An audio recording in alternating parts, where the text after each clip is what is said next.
City, there's a story that is in the papers today. Yes, and it we is. looked at it Yes. when we were looking at the newspaper review, and we said, let's discuss it in greater detail. Yes. Please start from the top. This is a story on page 4 and 5 of the Star.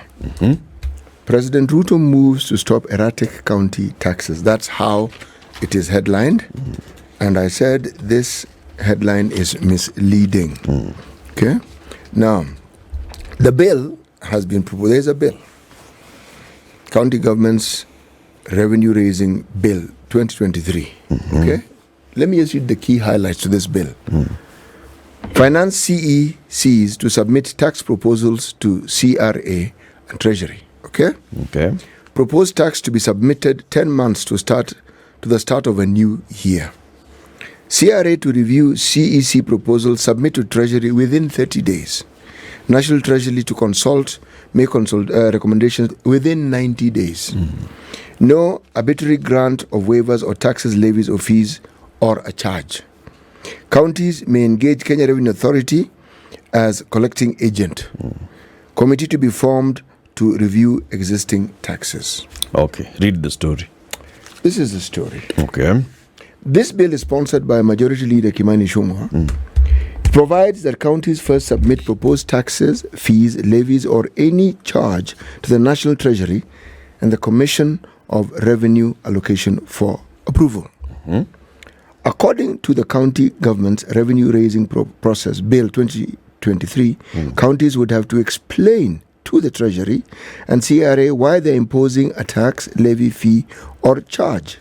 The Commission shall review the proposal submitted and submit it to the National Treasury within 1 month upon receipt, the bill reads. The proposed law grants sweeping powers to the National Treasury Cabinet Secretary, who would be the ultimate determiner of whether counties should change a particular levy. The National Treasury may consult any other state organ or interested persons on the proposal, the proposed law states. At the same time, revenues that county governments presently charge will be reviewed by a committee to be formed of MPs if MPs enact the law. The Interagency Transitional Committee to review the taxes, charges and fees shall consist of the National Treasury, CRA, Intergovernmental Relations Technical Committee, Council of Governors and KRA. The committee to exist for 2 years shall review the taxes, charges and fees envisioned in the consultation with the public and make recommendations on allowable list of such taxes, charges and fees to the Cabinet Secretary for consideration. Everything ends with the Cabinet Secretary. The bill reads, the review would affect parking fees, market fees, health facility fees, license fees charged by the devolved units. A county government may not exercise its power in terms of Articles 209 or 2010 of the Constitution to impose tax, levy, fee or any other charge in a way that materially or unreasonably prejudices national economic policies, economic activities across country boundaries, or national mobility of goods, services, capital, or labor. The bill reads, in this respect, a county seeking to impose a fee or levy would ensure the fee doesn't exceed the cost providing the respective services. County governments would also have to get prior approval before granting any tax or fee waivers to their respective revenue sources. No tax or licensing fee, including a fine or penalty, may be waived or varied except as provided by the legislation. The bill reads, the move comes as the government is seeking to harmonize tax laws to not only show up revenues but also avoid punitive laws that threaten tax compliance. Whoa. Okay. When approving the legislation recently, the Cabinet said the bill was recommended by the Intergovernmental Budget and Economic Council. The dispatch by government stated that the bill would provide safeguards to enhance the ease of doing business within the nation by eliminating arbitrary introduction of taxes, fees and levies. So IBEC recommended this. So this article says. Okay. Who sits in IBEC? IBEC is the national government and the county government sitting to talk about and it's budgets.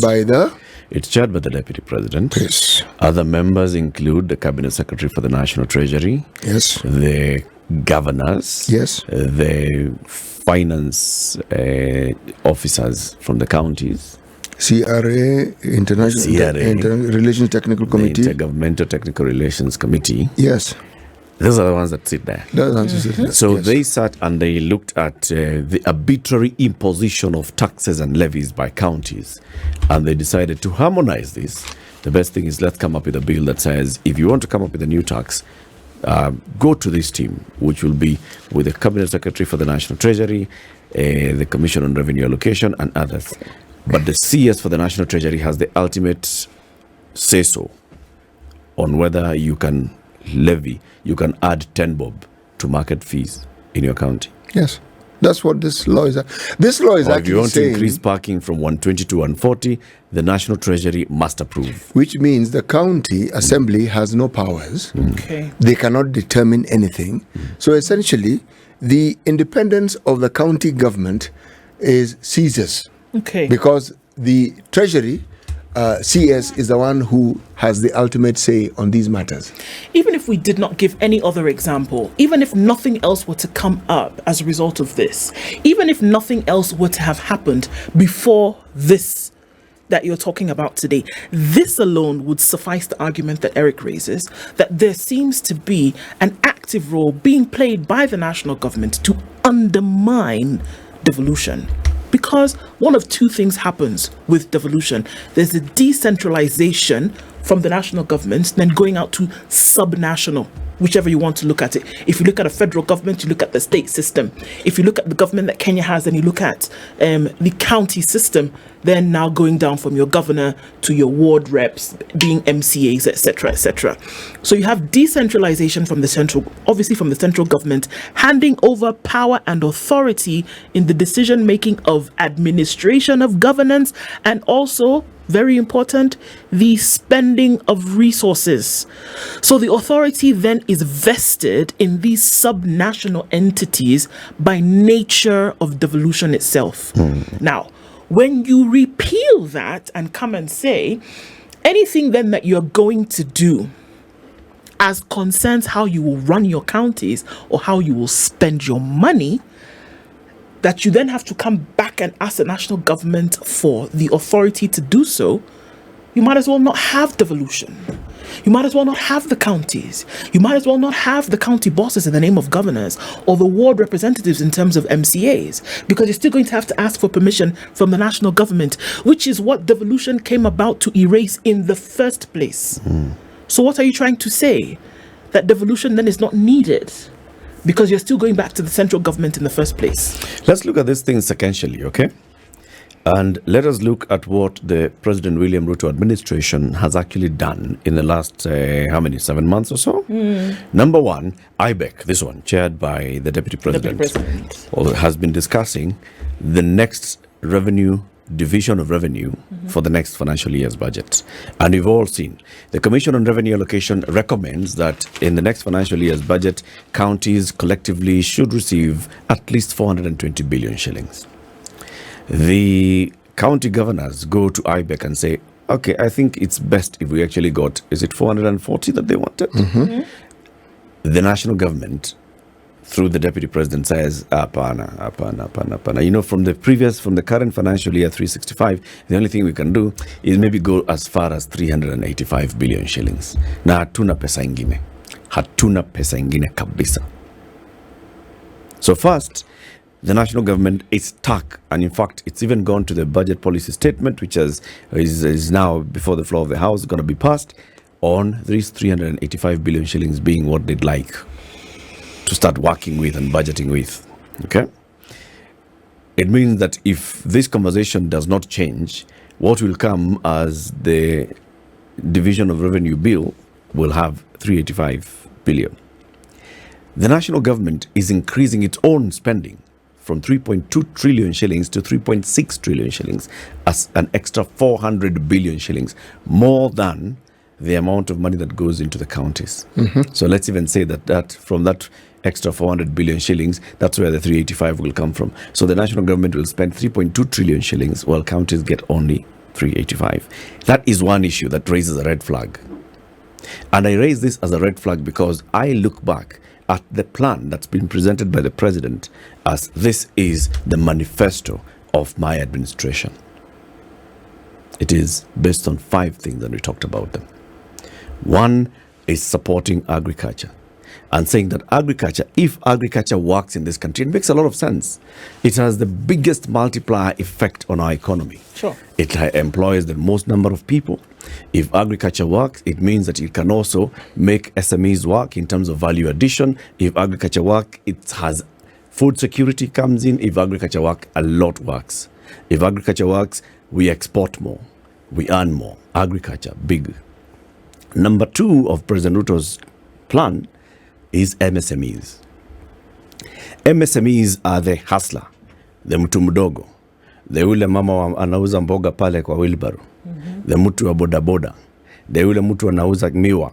Those are the SMEs. Yule mtu anatengeneza vitu ndogo ndogo. Those are the SMEs. Who licenses those SMEs? Who provides them the facilities from where to work? It's the counties. It is the county government. It's the markets. It's the boda sheds. It's the Juakali sheds. It's all these places. What we call single business permits. The single business permit.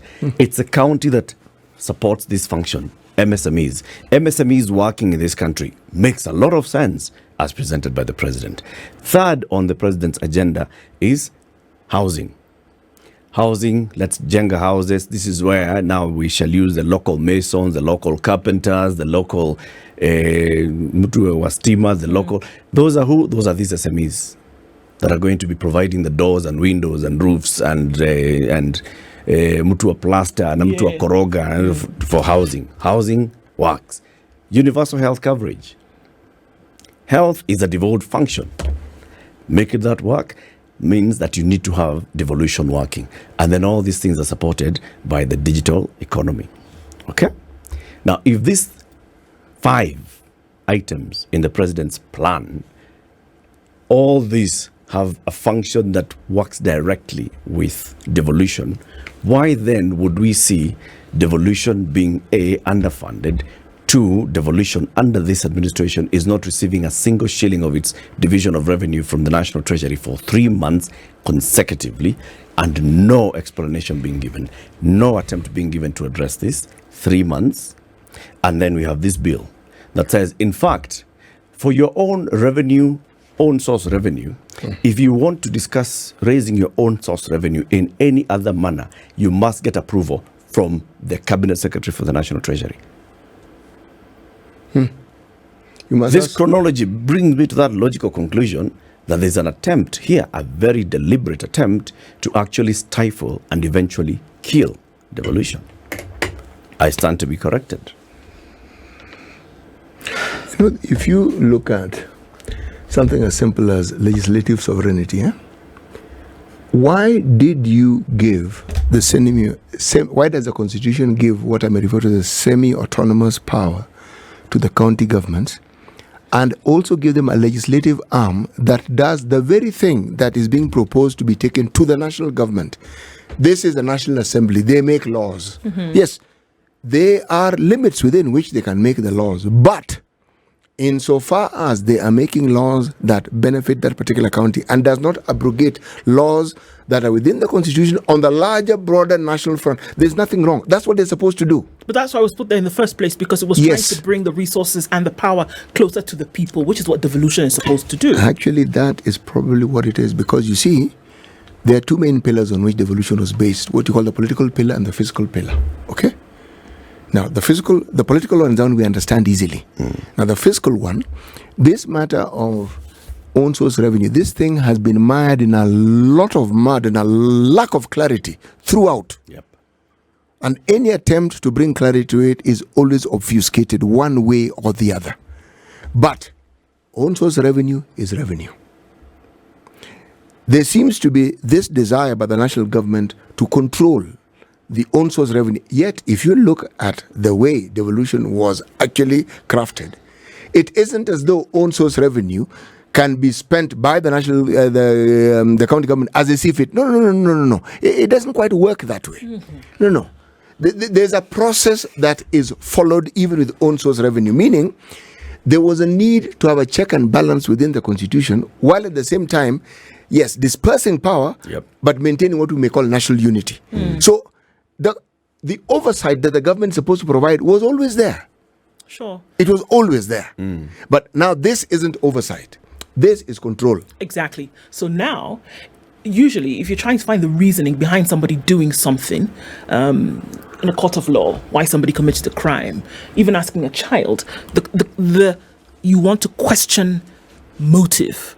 So if we were to take that to its logical conclusion, Eric, what would be the motive behind removing the very spirit of what would drive devolution from the hands of the counties? Why? What would and who would be in a position of benefit if you removed this very thing that was devolution from the hands of the county? Why would you do that? Who would benefit if you did? Power.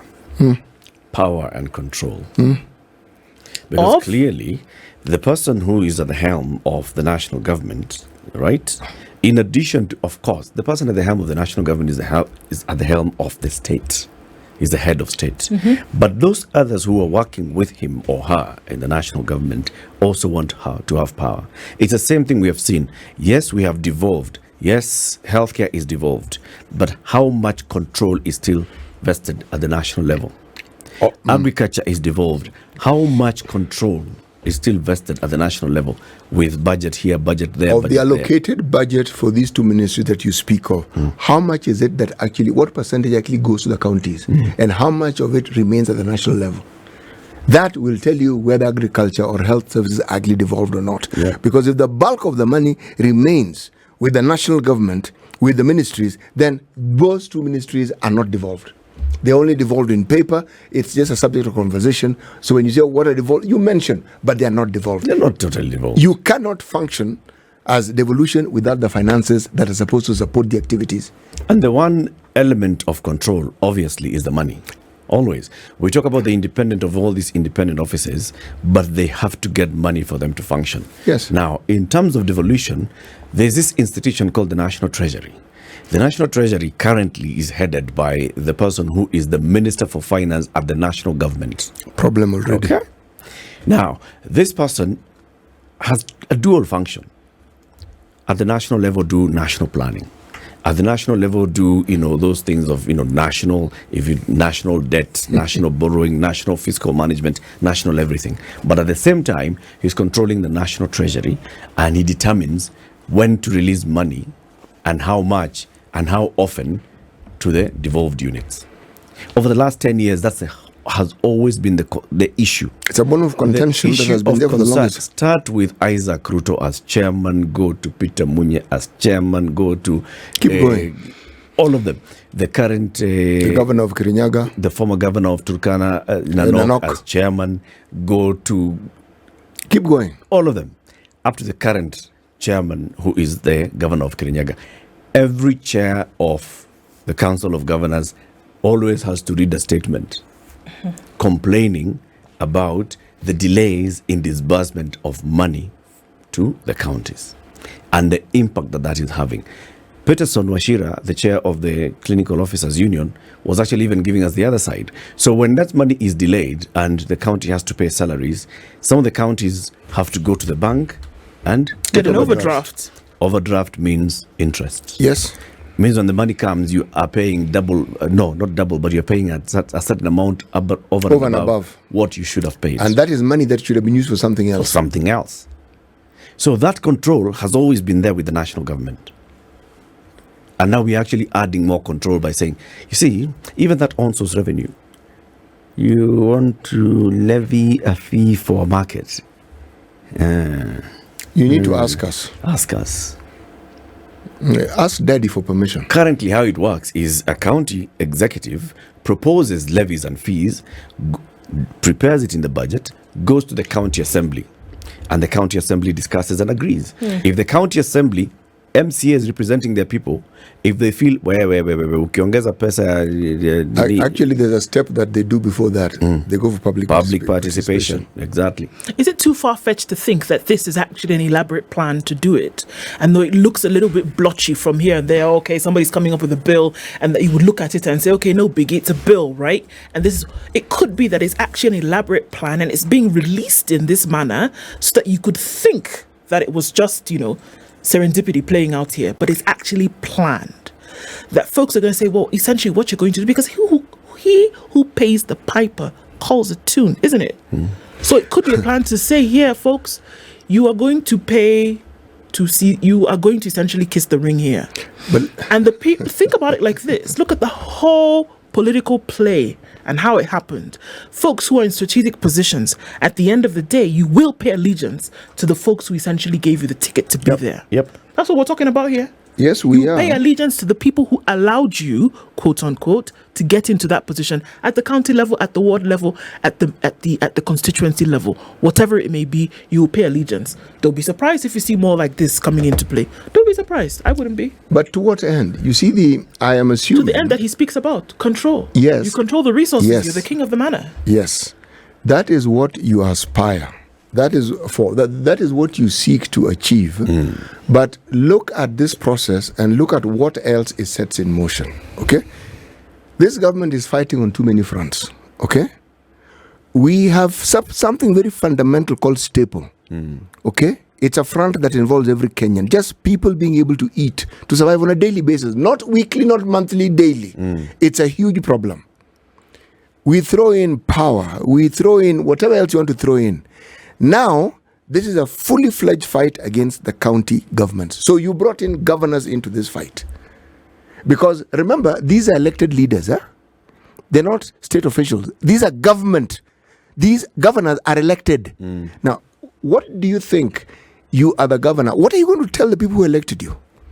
You are giving these governors an opportunity to have a clear fight with their people. Yeah. And it's not a fight of their making. Essentially, you're jeopardizing the governors' positions. And it's not just the governors.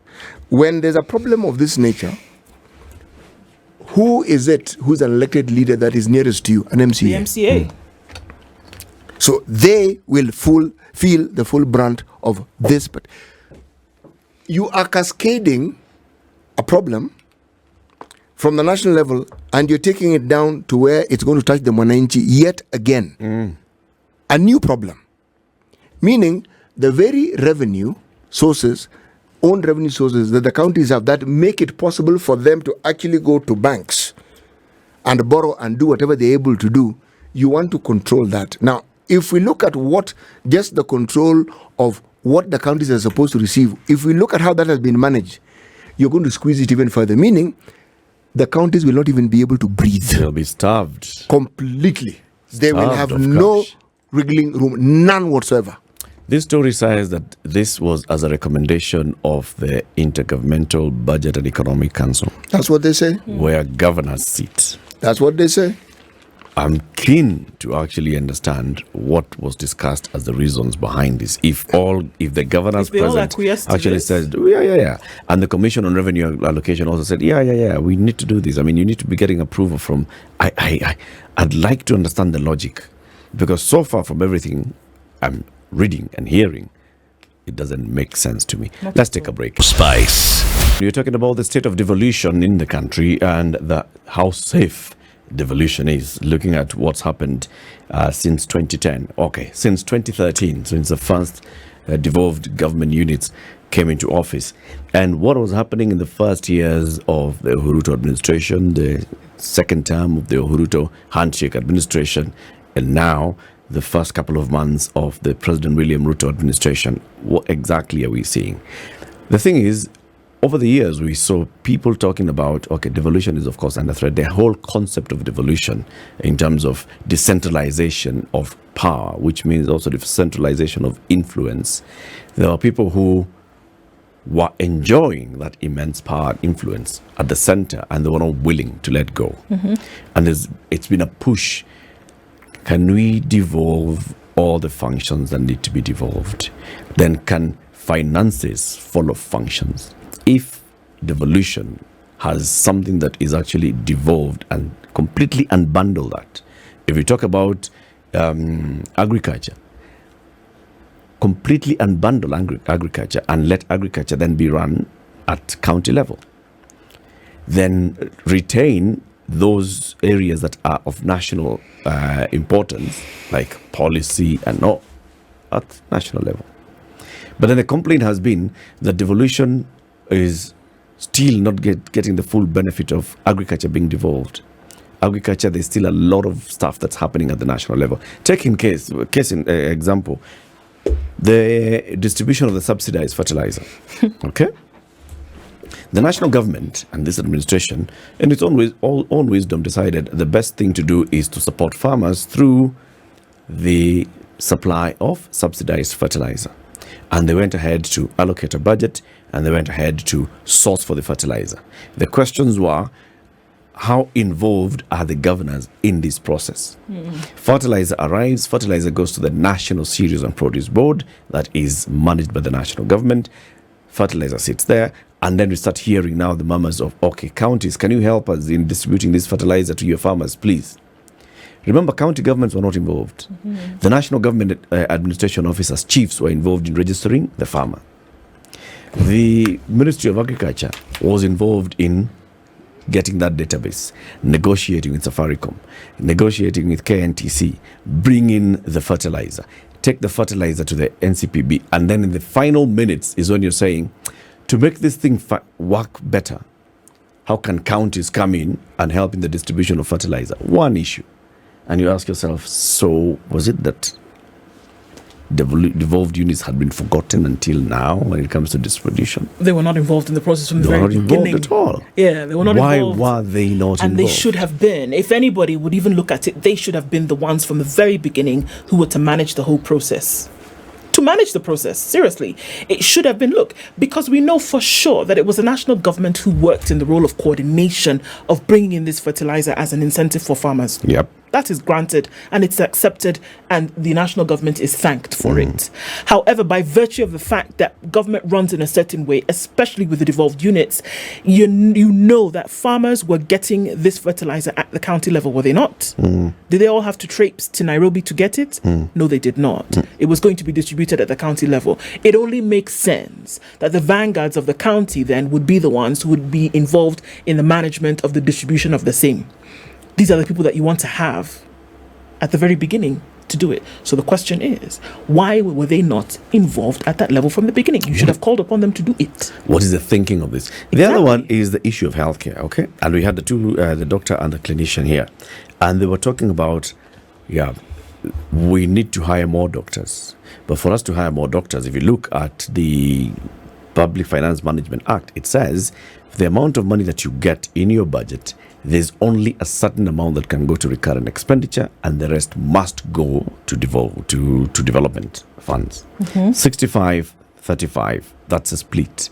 Counties, many of them have hit the 65 ceiling because 80% of those workers are healthcare workers. They've employed more doctors and all, but then they can't take in any more. Why can they take in any more? Because, of course, the budget is limited. It's only 395 billion. Well, 375 billion, whatever was there before. It's limited. The national government now comes in as a savior and says, you know what, because of COVID, we are going to hire doctors. Because of the challenges that you have, we are going to hire doctors. Because of whatever challenges that you have in managing and running development projects in your counties, what we are going to do is we are going to give you conditional grants. So the money is from the national government coming as a conditional grant to the county government. We want you to implement this project. Okay? Not the whole idea of a county deciding this is what we'd like to implement, of the county assembly discussing with the people, public participation, these are the priority projects, but the national government coming and saying, this is the priority project that we want you to implement in your area. Here's the money for you to do it. Conditional grant.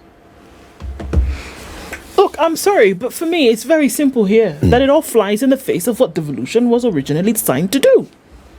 And that's it. On the two things, decision in terms of your management and governance of the county, and then how you're going to make and spend your money. All those other things then were sub to these two things: the decentralization of governance and then the decentralization of how money is going to be spent. So when you then come and dictate how a county will spend its money or how a county will make its decisions, you're flying in the very face of devolution. And then if we're going to come round about to this thing again and say, this is exactly what we're saying, that there seems to be an elaborate attempt to make sure that devolution doesn't work. How do you guarantee that something which is so top heavy in terms of the expenditure of funds rather that the funds are needed in order to see something work, then you throttle the funds. What are you saying? No, very simply, what are you saying? If you know that funds are needed for action A to take place, then what you do is that you put in a block at the very place where these funds will flow from. What are you essentially saying? That you don't want this thing to work, no? Yep. You know, this coffin, actually, if you look at our constitution, this coffin existed. All that this particular bill is proposing to do is just hammer in the final Just put in the nails, nail. the final nails. You know why? We talk about these two ministries, health and agriculture, okay? But even as we talk of them, let's look at them against the backdrop of the legislative powers that county governments have. The constitution actually states what powers they have. It actually limits them. I think they're around 14. You are told, this is what you can do, this is what you can do, this is what you can do. Now, if you look at those powers against the powers that the national government has, essentially what you're saying is that even legislatively, the county governments have already been limited, even before we start moving. Now, if you are not allowed to have a say on the policy of the two departments, two ministries that you're supposed to have devolved, the national government decides policy. Surely, if it's something that you are supposed to control, should you not have a say on the policy? Now, so this thing that we refer to as devolution, essentially what county governments seem to be doing, their job is like a tool. All you do is you implement what the national government has told you. Now, does it mean that what the national government has told you is what you actually need? The answer is a resounding no. No. I really do see it as a bigger thing here. I really do see it as the system being inadvertently changed to make sure that allegiance is paid to the head. Seriously speaking, look across board in terms of who has been elected into office at whatever level, county level, constituency level, ward level. And these are county bosses in their own rights. They're representatives of the people. So whatever it is that you want to put into, because look, I mean, once you open the door, anything's going to fly out, right? Or fly in. So you have this bill today, another one tomorrow, essentially them curtailing what it is that you're going to do. So you're going to kiss the ring because you're going to beg, oh, please, National Treasury, can you release money to the county so we can pay our people? When the Treasury decides they're going to release money to you, that's when they'll do. What did you say? National Treasury and the Ministry of who should be separated. The National Treasury and the Ministry of Finance should be separated. Should be separated. Actually, Eric, you keep saying it and you're right. They So now should. here we have a typical prime example of why that should actually happen. Because now here we are saying that counties, every time they want to be able to do what they have been devolved to do, they can't do because they have to beg. Right? They have to go on a begging mission. Exactly. Then apart from, and that's just to run, just to keep the thing going. Now, when you want to develop, you also have to go and ask permission. Can we do it in this way? So why the heck should you have a boss? Why should you have representatives? If you still have to go back and kneel down and beg and say, Oga, please, can we do like this? Then they'll say, okay, no, let me look at it. And if it suits me, then I will allow you. It is paying allegiance to a supreme head. I'm telling you, look at it beyond what it looks like when you're talking about policy and stuff. It's paying allegiance to a supreme head, and somebody then will be able to call the tune at any one time. It may not look like it, but look beneath the surface. If you have to ask how you will spend your money, if you will have to beg for the money to come out in the first place, what are you saying? You know, I'm going to be a little conspiratorial here. If I look at the president and his deputy, their formative years, they cut their teeth in adulthood in a one-party system. It was a command economy.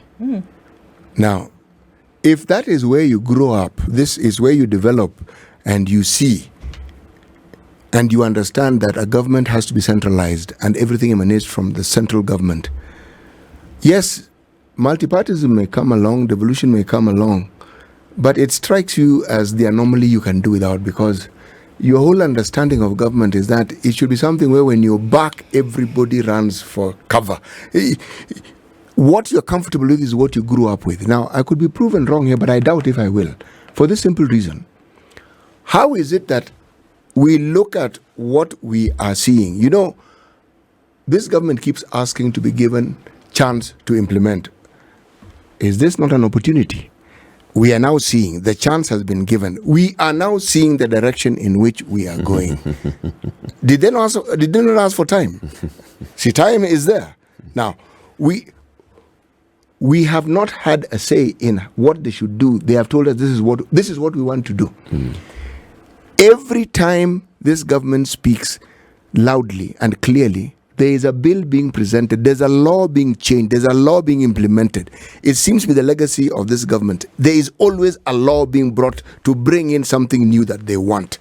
Now, let me ask the question, if we're to be fair. All these things that have been proposed, let's say ostensibly it's supposed to benefit the citizens. So how will it benefit the citizens? Because benefit has to be spoken of and has to be seen. Let's take the view that the argument here, for example, in this very direct one, Yes. the argument will be given to you expressly and directly. You see, county governments wake up and arbitrarily increase fees and levies. They introduce a levy here, charges, you markets, you levies, you the I thought it's the national government that does that. No, the counties. These are the ones We were talking about county here. Talking about at the county level. Yes. They bring in those traders have been complaining. So Kenya Association of Manufacturers and others have complained. Because of this cess, you move from this county to the next cess. You lose cess. And you have paid where you've come from. And you've paid where you've come from. Okay. So you're moving goods from the point of manufacture to the market, and you're crossing several counties. You're paying as you enter each of those counties. And manufacturers and traders and business people have been complaining about this. So when we talk about now, every time a county, so the National Treasury will be looking at how does this conflict with another one. You see, there is a direct benefit to the people. Because at least there's somebody who is checking. Yes, there's somebody who is looking on behalf of the citizen. Actually, so how does it benefit the citizen? I've given you the answer. Eric, the Commission Revenue Allocation and the Kenya Association of Manufacturers, when devolution was coming in, they foresaw this. This is something they saw, they understood, and they set about trying to ensure that the county governments are prepared for it. They set about ensuring, and they brought in legal experts. They brought in people from the universities, professors of law. The purpose was to go to all these county governments and induct the assembly leaders, the administration into not just understanding the laws as they were, but how to make laws. What it is you need to do. All these things that keep coming up, cross-county business, believe me, all these things were considered. And it was supposed to be a work in progress. Kenya Association of Manufacturers knew that their members would be affected by these things, and they even helped fund these processes. There's nothing which is being discussed which wasn't foreseen and which recommendations are not made for. They were. As usual, they were ignored. Because whenever someone comes with something which is supposed to be new, they are giving us the impression that they are the ones who've come up with this thing. This is not new. What is new is this blatant attempt to actually usurp any remaining power that county governments may have had when it comes to the generation of revenue and to manage their own affairs using the legislative powers that they have. This is it. Meaning, this last vestige of power is actually going to be taken away by this particular law that is being proposed. So essentially, we're saying that what we're going to see in a very short time is that the folks who are sitting at the helm of counties are going to be powerless individuals just occupying offices for the sake of it being on paper. Yes, that's exactly what's going to happen. For the benefit of the citizen. For the benefit, of course, always. That is exactly what is going to happen. But let's Eric, flip this a little bit, okay? So there's the issue of all those things that we've talked about. You are manufacturing goods in this county, and your market is, of course, across counties. Transporting those goods, you keep paying to cross over into counties. That's been an issue. And I mean, that we have to It put has out been there. an issue. That is an issue that the counties have been big trying to discuss, blah, blah, blah. They haven't come up with a solution, but they ought to come up with a solution. Is the solution to say that the next time you want to impose a new tariff, you shall seek authority?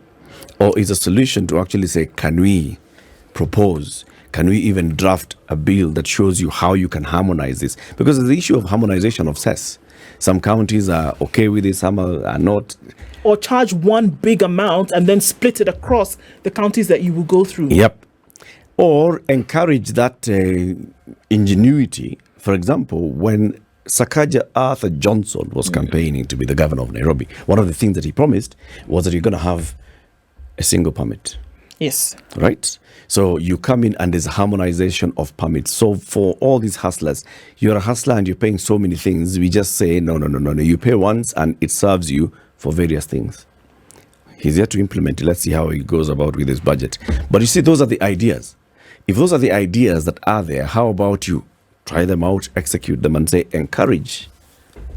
Have a conversation at IBEC. Have a conversation at the Governors Summit. The Governors Summit is the president and all governors.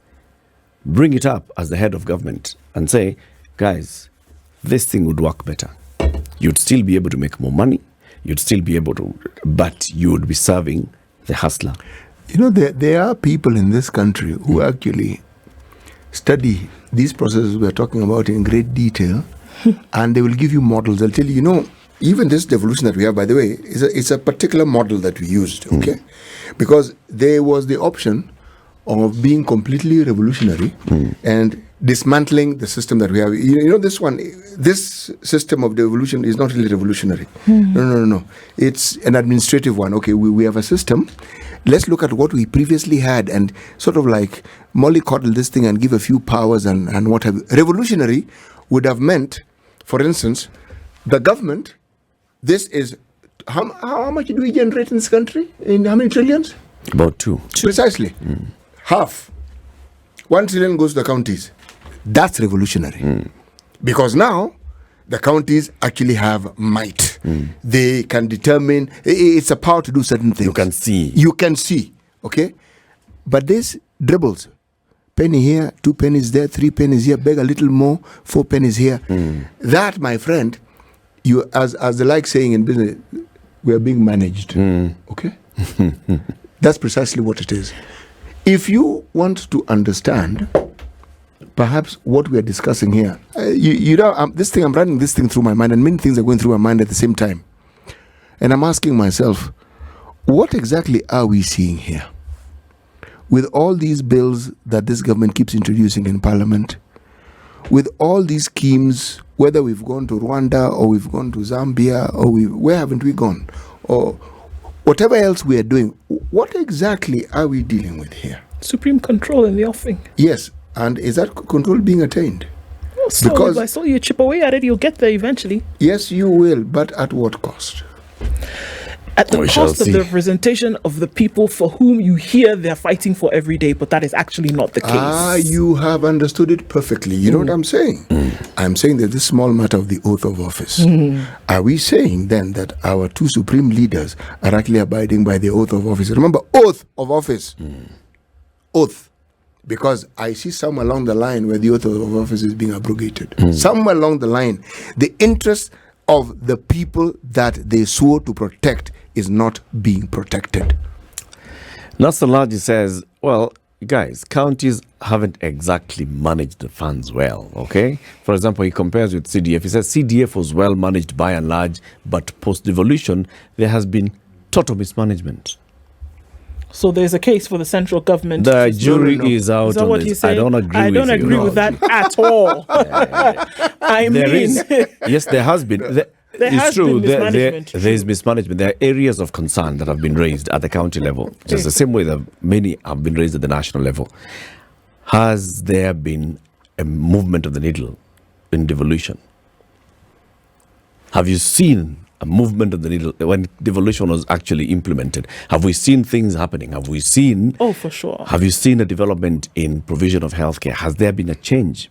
Pre-devolution, post-devolution. Have there been developments in places? Absolutely. How many countries do we want to go to where people have left the capital and gone back to their counties of origin to work because there has been development and there actually can be jobs where people can work in their counties of origin?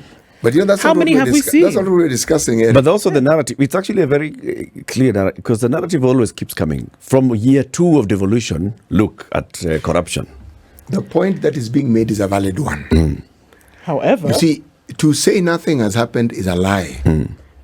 The question is, the monies that the counties have received, do we see a reflection of it within the counties? That is my question. That's the question. Yes.